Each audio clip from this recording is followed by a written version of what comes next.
Dios los bendiga a todos. Hermano, buenas tardes a todos. Estamos ya en el tiempo para comenzar este día la predicación que nos traerá nuestro hermano Oscar Arias de Villa María, Colombia. Y le damos la bienvenida a todos, agradecidos por su presencia. Que el Señor les bendiga y que su palabra pueda hallar cabida en sus corazones. Vamos a comenzar en esta hora con una oración como corresponde. Vamos a pedir al hermano Exediel Escobar, por favor, que nos pueda guiar en una oración. ¿Puede, hermano, desmutar allí, por favor, su micrófono? Listo, hermano. Buenas tardes para todos. Vamos a dirigirnos a Dios. En esta oración le decimos a nuestro Padre, bendito y adorado Creador, Padre Celestial, delante de tu divina y santa presencia. Es un privilegio, Dios adorado, que podamos tener esta grande virtud de dirigirnos ante ti, Señor amado, con esta grande bendición que tú nos estás permitiendo de que podamos reunirnos, el grupo de tus hijos, Dios adorado, en esta plataforma. Y el propósito es para seguir creciendo, Señor, en este conocimiento, para adquirir, Dios adorado, siempre esta sabiduría que tú nos concedes para que crezcamos y para que beneficiemos y esto nos lleve también a beneficiar a otros. Gracias te amo por el amor que tienes para con nosotros, porque por este medio es donde nosotros recibimos, Señor, tus consejos, por esta divina y santa revelación del Espíritu Santo, por la cual estamos siendo moldeados para tener claridad de lo que debemos hacer, que nos lleva a tener siempre en nosotros presentes de que debemos ser transparentes, sinceros con nosotros mismos, sabiendo que tú sabes todo, para que así de esta manera nos podamos perfeccionar y tengamos el privilegio, Señor, que en la santidad tú seas glorificado por la obediencia a tus divinos y santos mandamientos. Gracias te amo por estos hermanos que se siguen esforzando para traernos a nosotros estas enseñanzas, para que tengamos en nosotros presente, Dios, que es para que estemos siempre atentos, despiertos, no vayamos a menguar y más bien cuidemos cada día más de este grande tesoro, sabiendo que cada día más nos acercamos a ese lugar donde vamos a disfrutar de tu presencia en la eternidad con todos los hermanos. Nos encomendamos a ti en esta tarde, Dios, y en esta bendición que estamos teniendo. Querer, Señor amado bendito, estar delante de tu presencia, pedimos que sea de tu agrado, poderoso Creador, este servicio. Y esto lo hacemos, Dios amado bendito, en Cristo Jesús, nuestro Señor. Amén. Amén. Amén. Quizás usted tenga alguna pregunta en este día acerca de los hijos y el valor de los hijos. La palabra de Dios tiene la divina respuesta. Hermano Oscar, por favor. Gracias, hermano Néstor. Siempre me siento complacido y honrado por estar aquí con ustedes, hermanos queridos. Estos tiempos han sido tiempos de bendición porque hemos aprovechado muy bien el tiempo. En las diferentes plataformas se presentan estudios todos los días y esto ha sido un motivo de gozo, de fortalecimiento, de preparación, de edificación, de fortalecimiento para todos y cada uno de nosotros. Estamos simplemente, hermanos, es para servirles en el Evangelio. Voy a compartirles entonces aquí, hermanito Néstor, creo que me tienes que habilitar, por favor, la opción de para pasarles el PowerPoint. Ready. Listo. Gracias, hermano. Bueno.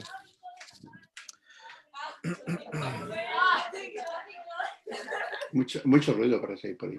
Sí, hermano, denme un poquito de tiempito. Ya. Una visita aquí en la casa. Ustedes están Entiendo. saliendo. Entonces, entiendo, no. Sí, gracias. entiendo. Chao.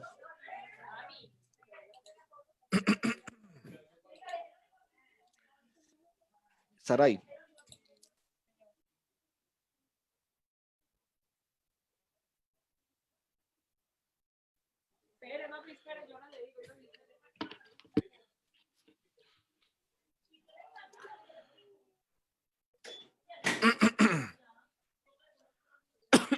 Ahora sí, hermanos, disculpen.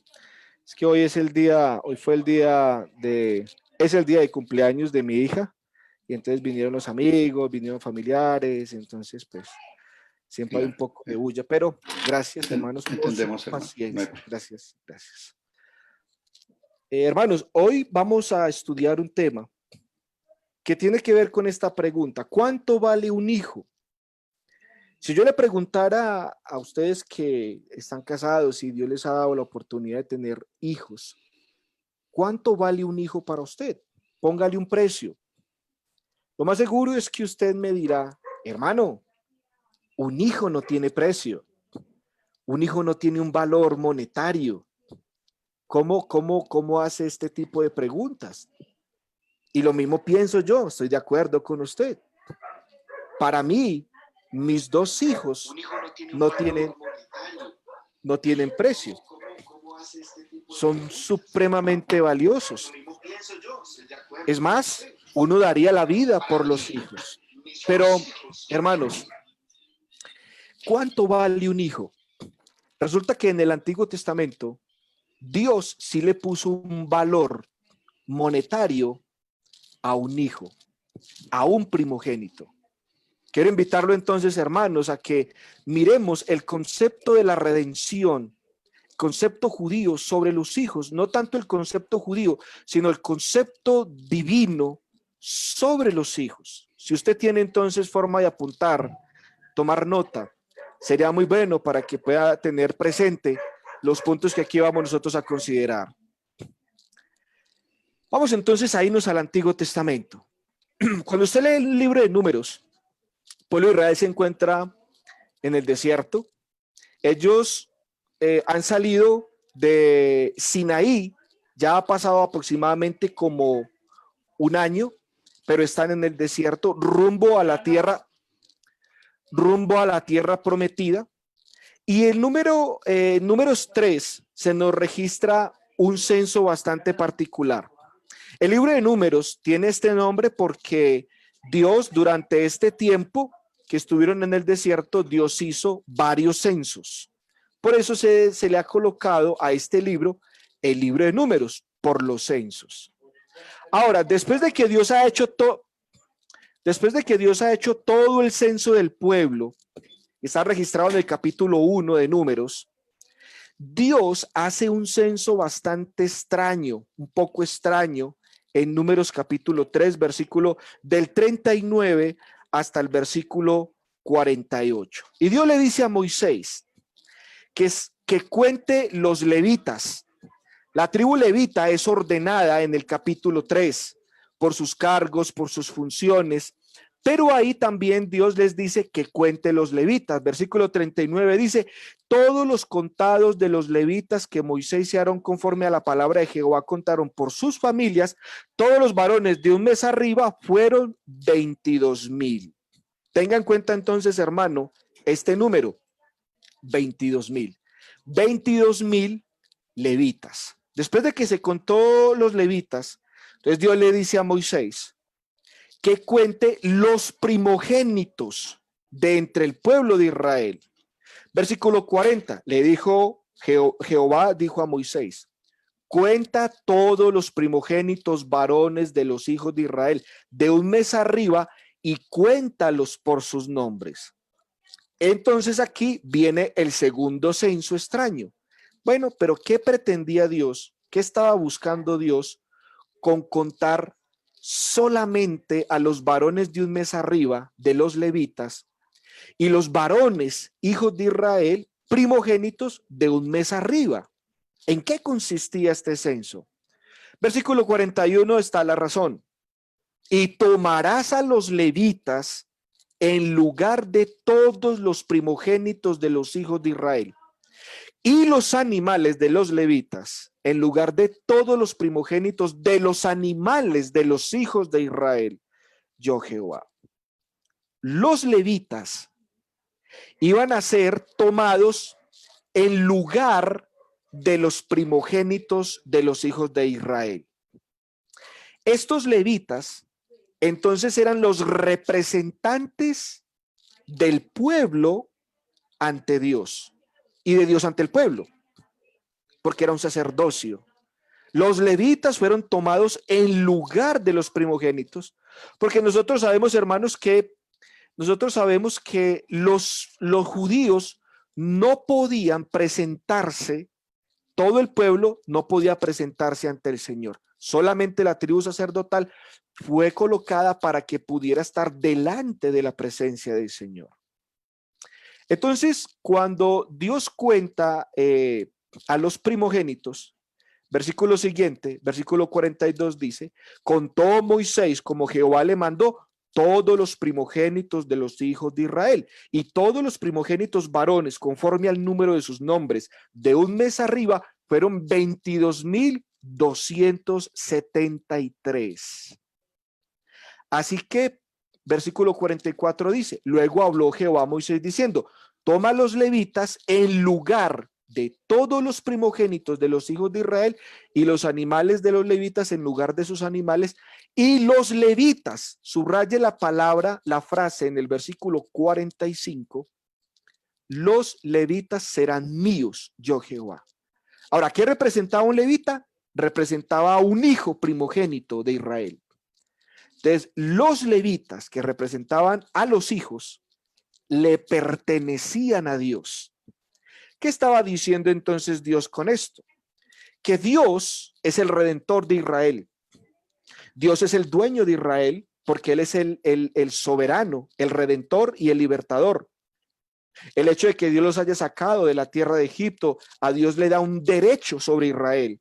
Así que Israel le pertenecía por derecho propio, y Él podía entrar en las vidas de cada uno de ellos. Y aquí viene un término que les voy a aclarar: es redimirlos. La doctrina de la redención nace aquí en Números 3, del 39 hasta el versículo 48. Entonces, aquí hay un problema, o no un problema, hay una diferencia. Los levitas eran 22,000. Los primogénitos varones eran 22,273. Así que los primogénitos varones excedían por 273 a los levitas que Moisés había contado. Entonces, ¿qué dice Dios para esta diferencia? Versículo 46. Y para el rescate de los 273 de los primogénitos de los hijos de Israel que exceden a los levitas, dice el versículo 47, tomarás 5 ciclos por cabeza, conforme al ciclo del santuario los tomarás. El ciclo tiene 20 jeras.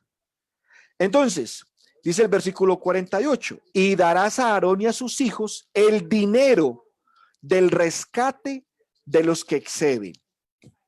Entonces, si yo le preguntara a un judío, le preguntara a Dios en el Antiguo Testamento, ¿cuánto precio o qué precio puso Dios a un hijo primogénito? Bueno, le puso un precio: 5 ciclos por cabeza. Conforme al ciclo del santuario los tomarás. El ciclo tiene 20 jeras. Esos 273 primogénitos varones de 10 para arriba que excedían a los levitas, se debía pagar un precio por cada hijo primogénito. ¿Y qué precio tenían que pagar al sacerdote? El precio que Dios le dio: 5 ciclos por cabeza. De aquí sale la idea de el dinero del rescate. El dinero del rescate. O sea, pues, que Dios exigía una redención. Estos 273 tenían que ser redimidos, y tenían que ser redimidos conforme al dinero del santuario que Dios estipuló. Entonces era 5 ciclos por cada hijo primogénito. Es cierto, hermanos, un hijo no tiene valor, pero Dios en el Antiguo Testamento sí le puso un valor. ¿Cuánto costaba un hijo en el Antiguo Testamento? 5 ciclos. De aquí entonces nace el tema de la redención y el tema del dinero del rescate. En Éxodo capítulo 34, versículo 19 y 20 dice la ley: todo primer nacido mío es. sea, pues todo primogénito, de tu ganado, todo primogénito de vaca, de oveja o de macho. Este principio es muy importante tenerlo en mente. Todo primer nacido le pertenece a Dios. Todo primogénito le pertenece a Dios. Y cada primogénito está representado en el templo por un levita. Versículo 20. Pero redimirás con cordero el primogénito del asno, y si no lo redimieres, quebrará su cerviz. Redimirás, subraya la palabra, frase, en el versículo 20, redimirás todo primogénito de tus hijos, y ninguno se presentará delante de mí con las manos vacías.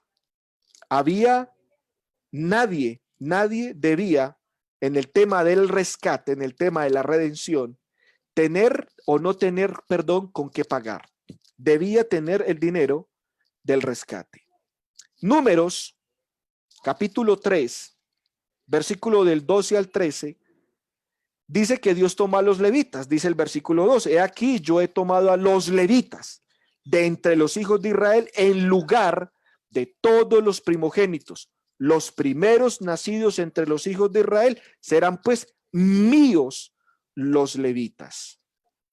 Entonces, hermanos, Dios tomó a los levitas para sí en sustitución de todo Israel, porque vuelvo y repito, Israel no podía estar todo el pueblo en el templo.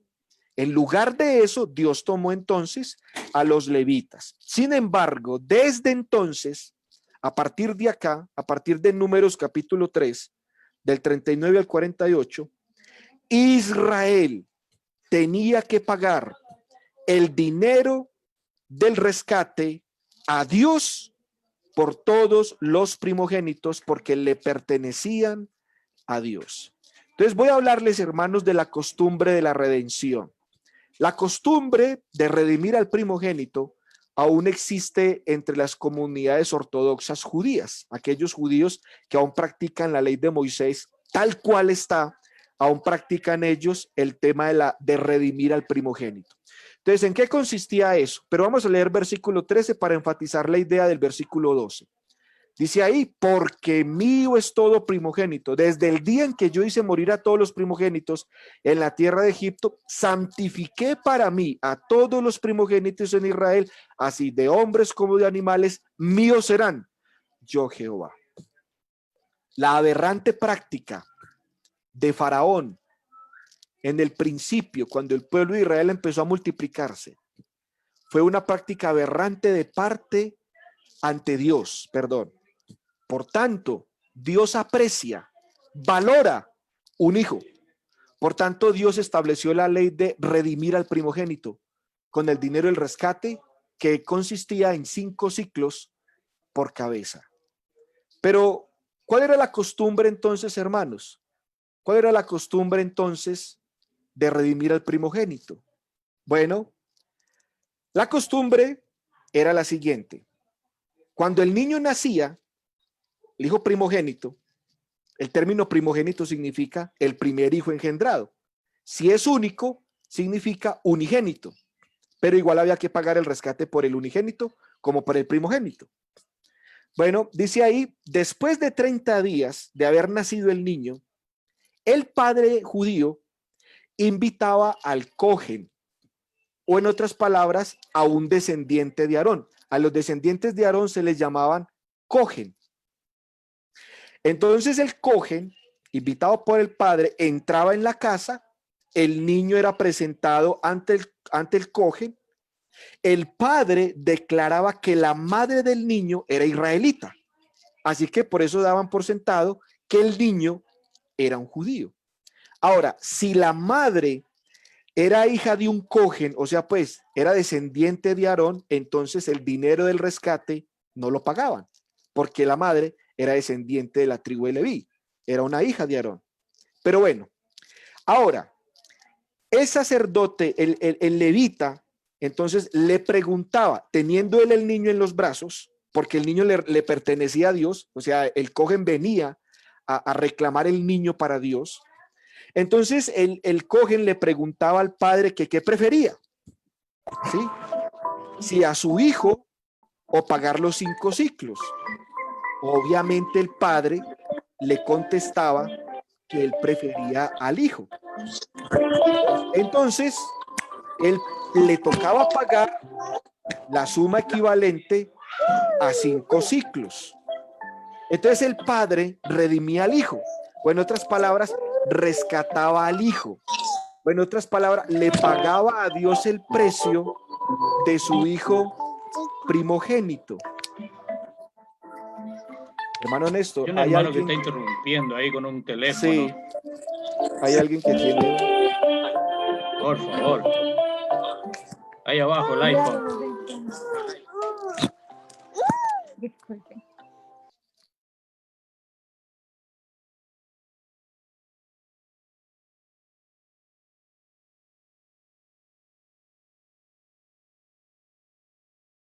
Ahora sí, hermano Oca, disculpe.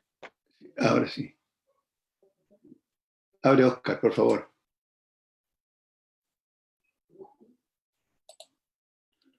Oscar. Pero hermano, que me silenció a mí también, entonces ya. ¿Listo? Sí, ¿Me te escucha? avisaba que no. Ya, adelante no, por favor. Ok, gracias, hermano. Disculpa. No hay de qué, hermano, no hay lío. Paciencia con todos nosotros. Bueno, Sí.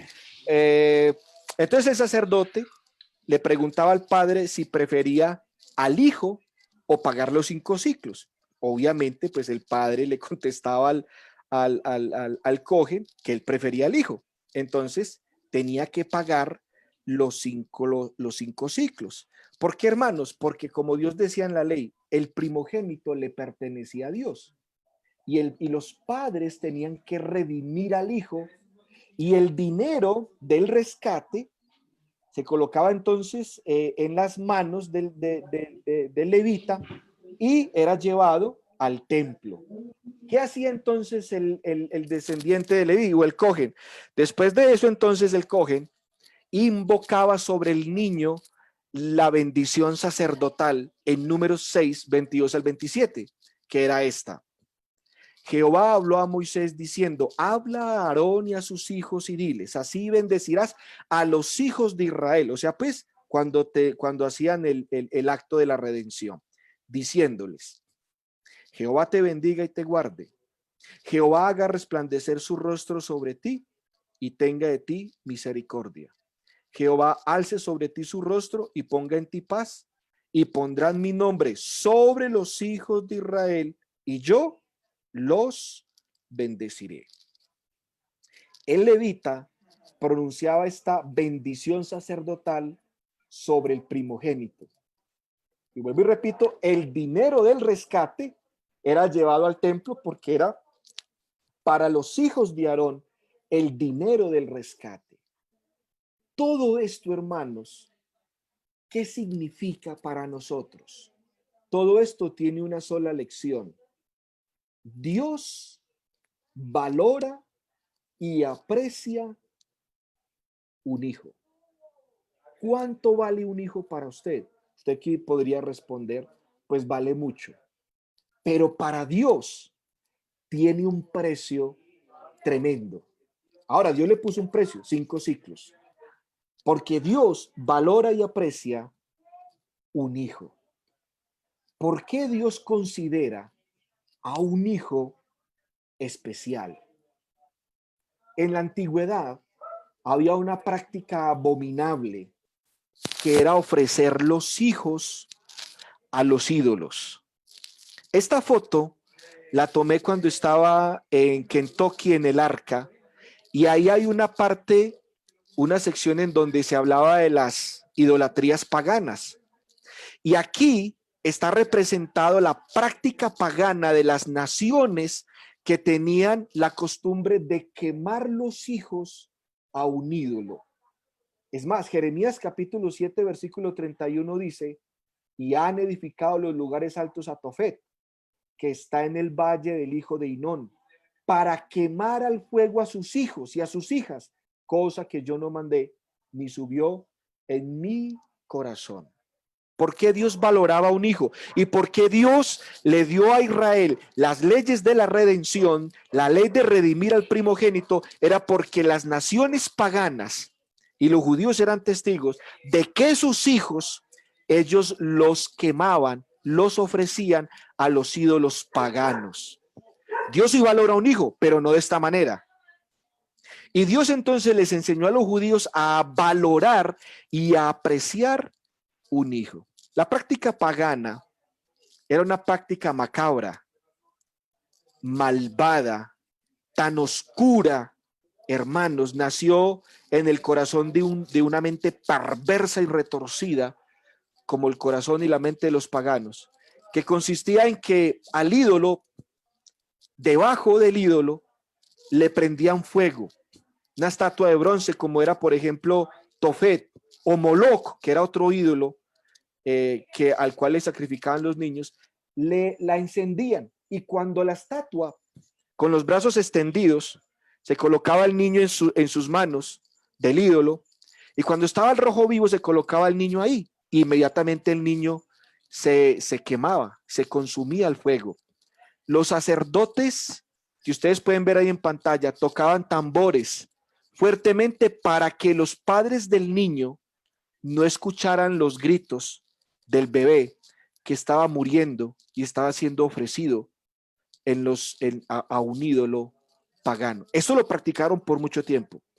Por eso Dios estableció el valor y el aprecio por los hijos. Ahora, déjeme decirle lo siguiente, hermano. Muchos hoy en día no tenemos este tipo de prácticas de quemar los hijos al fuego a un ídolo, pero sí los queman al ídolo del trabajo. ¿Cuántos hombres y mujeres salen de su casa para tener una mejor comodidad, para tener una mejor casa, para tener un mejor carro, para tener más dinero en la casa, y dejan a los niños cuidándolos en una guardería, en un jardín infantil? Y es el mundo los que crían los hijos. Déjeme decirle, hermano, que ¿sabe qué hicieron ustedes así con esa práctica? Quemaron sus hijos a los ídolos. Por eso muchos muchachos hoy en día no están en la iglesia, porque nosotros como padres lo que hicimos fue sacrificar nuestros hijos,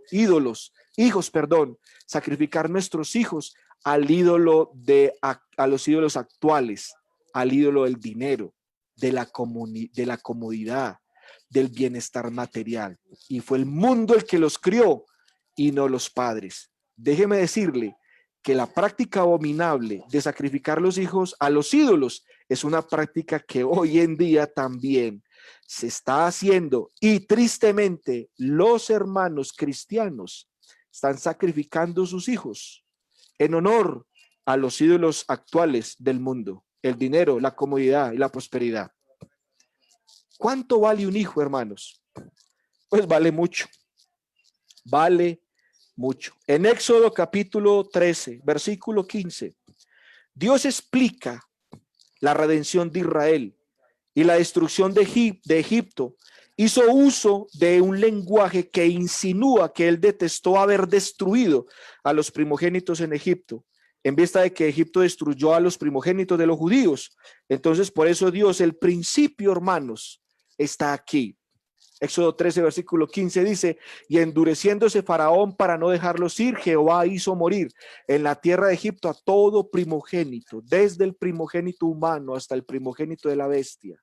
Y por esta causa yo sacrifico para Jehová todo primogénito macho, y redimo al primogénito de mis hijos. Hermanos, hoy hay una práctica abominable que es la del aborto. No entienden que los hijos son una creación amorosa de Dios. En Génesis capítulo 1, versículo 22 y 28, Dios da al mundo las plantas, a los animales, a las aves, a los peces, al hombre mismo, el poder de procrear, el poder de dar vida. Salmo 127, versículo 3 dice: he aquí herencia de Jehová son los hijos, cosa de estima el fruto del vientre. En Génesis 1:28, hermanos, Dios da la orden sublime de que el hombre, los animales, las plantas pudieran tener la capacidad de dar más vida, fructificad y multiplicaos, dijo Dios en el principio. Hermanos, el don de la vida, el valor de la vida, a los ojos de Dios es tremendamente estimado. Y el salmista dice aquí, hermanos, que Dios considera Los hijos, cosa valiosísima, cosa de estima, el fruto del vientre. Y es una bendición poder tener hijos actualmente. Pero hermanos, la responsabilidad de tener los hijos a veces no la consideramos en toda su magnitud. Los hijos son de Dios y a Dios tenemos que regresárselos. A Dios tenemos que devolverlos. Los hijos son prestados, pero en la manera en que usted los críe, lo levante. Hermanos, por eso usted será juzgado, porque como haya usted levantado a sus hijos en el hogar. Si un hijo se pierde es por culpa suya. Si un hijo se va al mundo, después de usted haberlo tenido en su hogar, haberle dado ejemplos y se lo dio, lo levantó, lo crió y lo formó, gran parte de la responsabilidad será suya si un hijo se pierde. Así que hermanos, cuando usted decide casarse y tener en plan concebir y dar a luz hijos o tener hijos, déjeme decirle, prepárese, porque cuando usted y Dios le bendiga con hijos, delante de Dios usted responderá por ellos. Usted tendrá la sublime responsabilidad de dar cuenta a Dios por sus hijos. La macabra práctica del aborto es algo que hoy en día en muchos países ya está legalizado. En los países comunistas mucho más, pero en los Estados Unidos es una cosa increíble.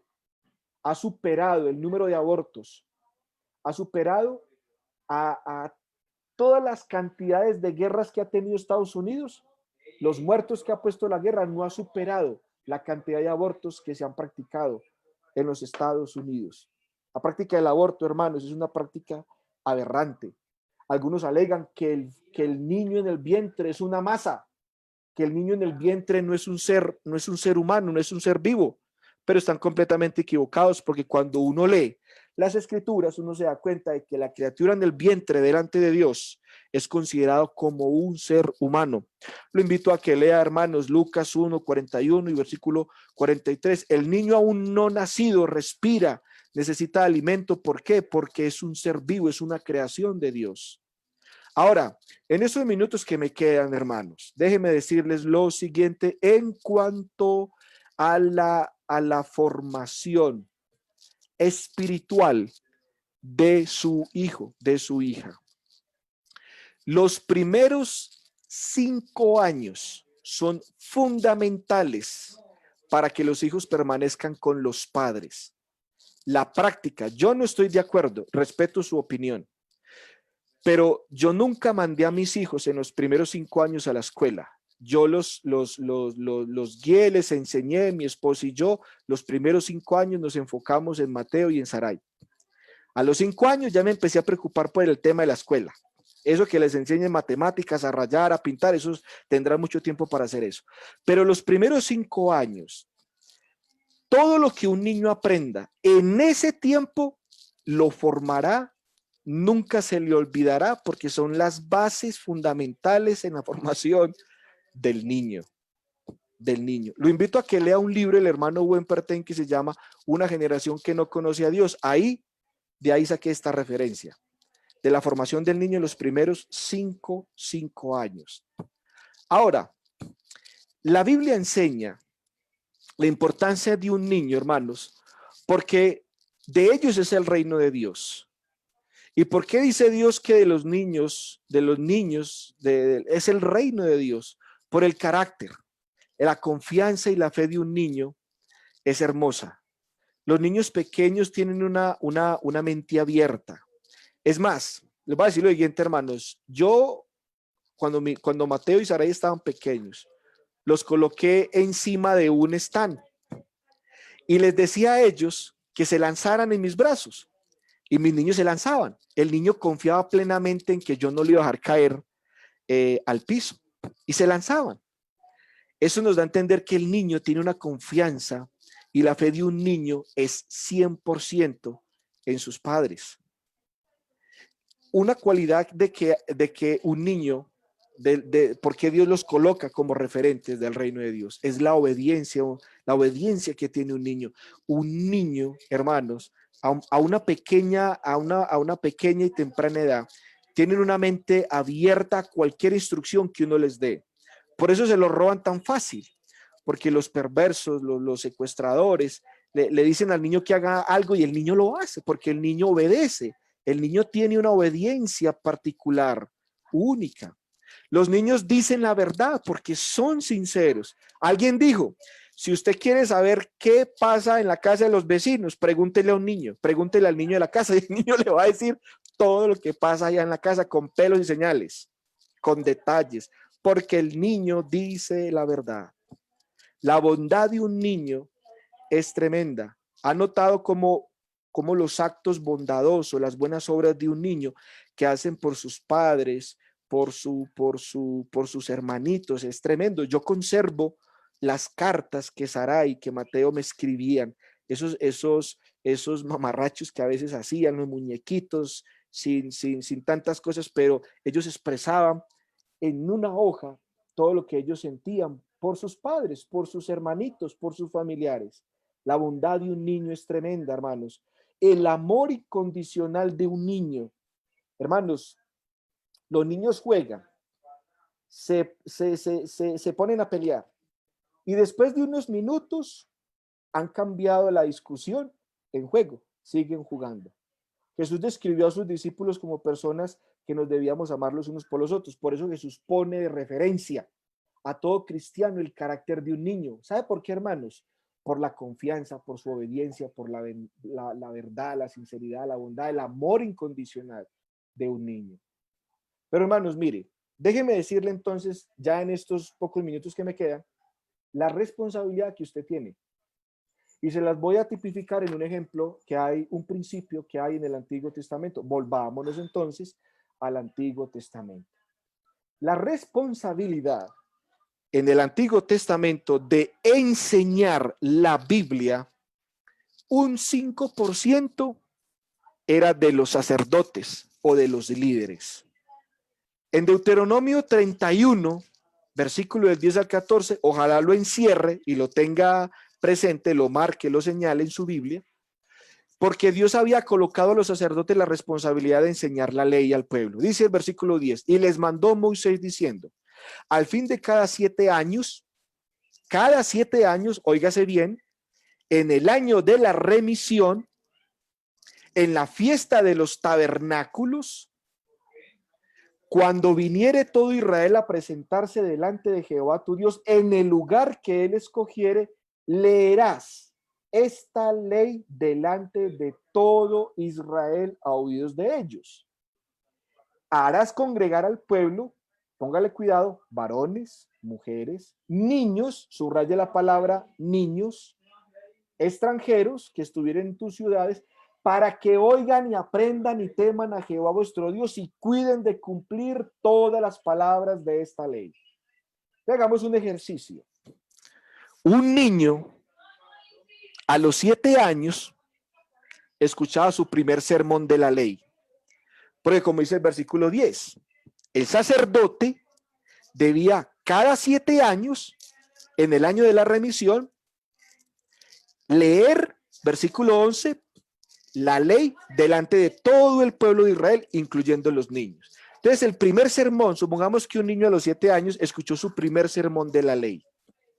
El segundo sermón de la ley lo escuchaba a los 14 años.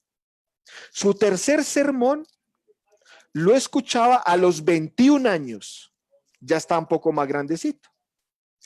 Pero esta era la responsabilidad del sacerdote. El sacerdote tenía la responsabilidad de enseñar a los niños cada 7 años, porque se presentaba a todo el pueblo, la ley. Y debían aprenderla. Debían oírla y debían aprenderla. Pero esto es muy poquito. Imagínense, hermanos, un muchacho en sus 21 años solamente ha escuchado 3 sermones de la ley. ¿Qué se le puede haber grabado a ese muchacho de esos 3 sermones en 21 años? Pues muy poquito, pero esa era la responsabilidad de los sacerdotes. Entonces, ¿de quién era la responsabilidad de enseñar a los niños? No era de los sacerdotes, no era del sumo sacerdote. El sumo sacerdote hacía su parte cada 7 años. Hoy en día, hermanos, la iglesia no tiene la responsabilidad, toda la responsabilidad de enseñarle a su hijo. En el culto, uno como predicador tiene la responsabilidad de dar el sermón a todos los que están ahí, incluyendo a los muchachos. La responsabilidad de enseñarle de Dios, de su palabra, a un niño es suya. El 95% es suya, el 5% es de los líderes. En Israel, al sacerdote. La otra responsabilidad era entonces de los padres. ¿Sí?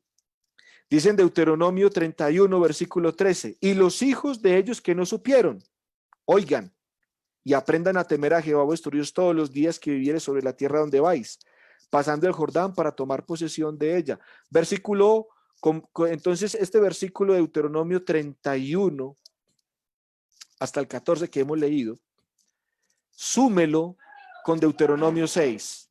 Porque en Deuteronomio 6, del 6 al 9, está la responsabilidad, el 95% de la responsabilidad en el Antiguo Testamento de levantar a un muchacho en la ley de Dios era de los padres. Versículo 6, y estas palabras que yo te mando hoy estarán sobre tu corazón.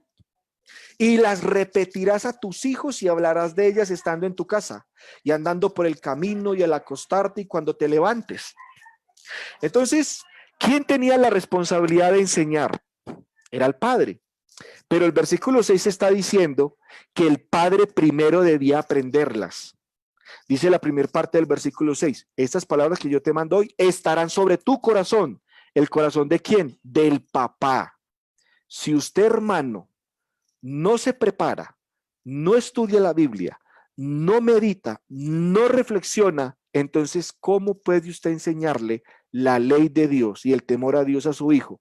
No va a ser el predicador, la responsabilidad es suya, porque usted y el hermano o la hermana es el que más pasa tiempo con su hijo que el predicador. ¿Y qué tenían que hacer los padres, hermanos? Repetirlas, pero uno no puede repetir lo que uno no tiene en el corazón. Si un padre de familia no tiene a Dios en el corazón, entonces lo más probable es que en sus hijos Dios tampoco va a estar en sus corazones.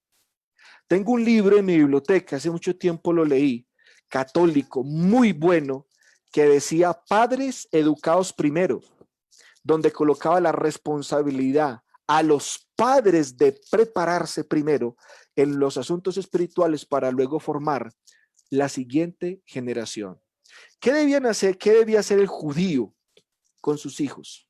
Crear un ambiente espiritual, 100%. Ellos debían plasmar en las paredes, en las puertas, en los dinteles, la palabra del Señor, que cuando el niño creciera en su casa, lo primero que viera él es la ley de Dios por todas partes escritas. Y mi papá repitiéndola por la mañana, mi mamá repitiéndola por la noche, etcétera, etcétera. Hay un material muy bueno de un hermano que se llama Norman Lynch. Sacó unas cartillas a todo color muy buenas para los niños entre los de 1 a 10 años. Excelente material. Recuerdo yo que cuando tenía a mis hijos siempre por la noche, ay papi, las historias de Sansón, la historia de David, la historia de Abraham, y verlas en dibujos, excelente. Hay que enseñarle a los niños desde pequeño la ley de Dios. No esperar a, como una vez me dijo un hermano, no, hay que esperar que el muchacho crezca para que él mismo decida si cree o no cree. Grave, hermanos, grave. Versículo siguiente. Jueces 2:10 nos dice que se levantó una generación que no conocía a Dios. Dice el 10, y toda aquella generación también fue reunida a sus padres. La generación de Moisés, ¿no? Y se levantó después de ellos otra generación que no conocía a Jehová, ni la obra que él había hecho. Culpables aquí en Jueces 2:10, los papás. Esa generación que se levantó, que no conocía a Dios. Esa falta de conocimiento de Dios en el corazón, porque ellos sí tenían la ley de Dios, pero no estaba en el corazón de los muchachos. Una generación que se levantó, que no conocía a Jehová. ¿Y la culpa de quién es? No es el sacerdote, no era de Aarón, no era el sumo sacerdote, de los padres. La iglesia no tiene la responsabilidad de enseñarle a su hijo. La responsabilidad, gran parte de la responsabilidad es suya. Lo que un niño aprenda en la iglesia es poco en comparación con todo lo que usted le puede enseñar e inculcar a un niño en su casa. en el diario vivir, cuando se levanten, cuando se acuesten, cuando anden por la calle, etcétera, etcétera. Le hablarás a ellas estando en tu casa. Garantizar que las futuras generaciones sean los encargados de que la iglesia funcione y viva es de los padres, hermanos queridos. Así que, ¿cuánto vale un hijo? Si yo le pregunto a usted cuánto vale un hijo, usted me podría decir vale mucho, pero realmente lo aprecia como Dios lo aprecia, lo valora como Dios lo valora. ¿Está guiando usted a sus hijos hacia los caminos del Señor? ¿O está dejando que otros lo formen? ¿Está dejando que la escuela, la universidad, los principios sociales, gubernamentales, políticos, guíen a su hijo? Déjeme decirle, hermano, que si usted tiene un hijo que se ha desviado, ore por él. Pídale a Dios misericordia, que algún día Dios le conceda a esos hijos que una vez tuvimos en nuestros brazos, pero que ahora ya no los cargamos en los brazos, sino en el corazón, preocupados y estresados por lo que nuestros hijos están haciendo ahora. ¿Sí? Así que, hermanos, valore su hijo. Si usted tiene hijos pequeños, aún está a tiempo para que cumpla el propósito de Dios en sus hijos. Hermanos, gracias por darme esta oportunidad. Espero que este tema de la redención, del dinero del rescate, de cuánto vale un hijo en el Antiguo Testamento, le haya servido y le haya edificado en su fe. Gracias, hermano Néstor, y que tengan todos una feliz noche. Gracias a usted, hermano Oscar. Muy hermosa lección. Nos deja pensando mucho. ¿Puede sacar, por favor, lo de la pantalla? Nos deja pensando y sobre todo a las familias jóvenes que recién están comenzando a traer hijos al mundo, a criarlos, una manera bíblica de cómo edificarlos, cómo impartirles la instrucción que el Señor quiere que tengan los niños. Vamos a tener una oración y lo voy a pedir al hermano Sergio Pino, por favor, que nos guíe en esta oración. Y después, si hay hermanos o hermanas o alguien que quiera hacer alguna pregunta al hermano Oscar, estaremos dispuestos. Hermano Sergio, por favor. Amén, hermano. Oremos. Padre bueno, generoso que estás en el cielo, te damos gracias, Señor, por la lección recibida. Te damos gracias por entender el carácter, tu palabra. Ayúdanos, Señor, para que todo aquello que hoy día hemos escuchado pueda hacer raíz en nosotros, para poder advertir, Señor, a quienes están detrás de nuestras vidas. Ayuda, Padre, a tus hijos, a la nación, para que entendamos, Señor, todo aquello que tú has propuesto, que nos has bendecido, nos has favorecido, Señor, con nuestros hijos. Y ayúdanos, Señor, a entender también que seremos juzgados de acuerdo a la enseñanza que nosotros le hubiésemos entregado.